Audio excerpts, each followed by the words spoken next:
NCR में बढ़ते प्रदूषण के कारण BS3 और BS4 वाहन प्रतिबंधित।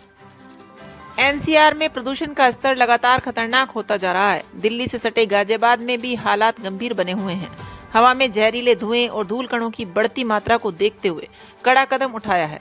बढ़ते प्रदूषण के चलते एनसीआर में ग्रेड 3 यानी ग्रेटेड रिस्पांस एक्शन प्लान का तीसरा चरण लागू कर दिया गया है। इसके तहत कई तरह की रोक और सख्त नियम लागू किए गए हैं। गाजियाबाद में अब BS3 पेट्रोल और BS4 डीजल वाहनों के चलने पर पूरी तरह से पाबंदी लगा दी गई है। यानी अगर कोई पुराना वाहन सड़क पर चलता पाया गया तो उस पर 10,000 रुपए का जुर्माना लगाया जाएगा।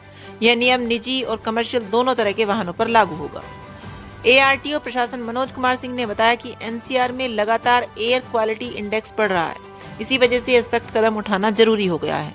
उन्होंने कहा है कि गाजियाबाद में परिवहन विभाग की 4 प्रवर्तन टीमें गठित की गई हैं, जो शहर में BS3 और BS4 मानक वाले वाहनों की चेकिंग कर रही हैं।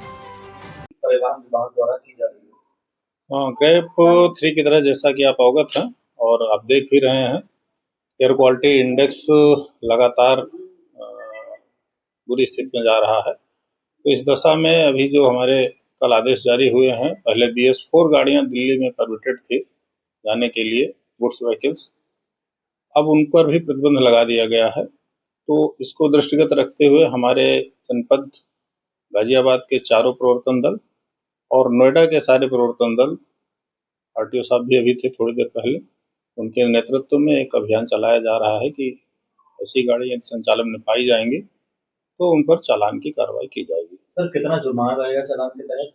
पोल्यूशन शर्तों के उल्लंघन में 10,000 रुपए के जुर्माने की व्यवस्था है और ट्रैफिक पुलिस की अपनी व्यवस्था है ट्रैफिक एरिया का वायलेशंस की, तो ट्रैफिक पुलिस भी इस पर कार्रवाई कर रही है। प्रयास हम लोगों का ये है कि एक स्वच्छ वायु के लिए जो परिवहन विभाग प्रयास कर सकता है वो सारे प्रयास हम कर रहे हैं। सर, कितनी टीमें ग्राउंड पर लगाई गई हैं? 4 टीमें परिवहन विभाग की गाजियाबाद की हैं और हमारे नोएडा के जो 6 दल हैं, 6 दल नोएडा के भी लगे हुए हैं, हापुड़ के भी RTO साहब लगाए गए हैं। पूरे NCR क्षेत्र में सारे लोगों ने प्रयास किया है और कोशिश है कि ये चीजें जल्दी से जल्दी नियंत्रित हों। सर, क्या केवल कॉमर्शियल वाहनों पर भी है, निजी वाहनों पर भी किसी तरह की रोक है? कमर्शियल वाहनों के लिए ही कहा गया है और निजी वाहन भी BS4 में यदि आएंगे तो उन पर भी कार्रवाई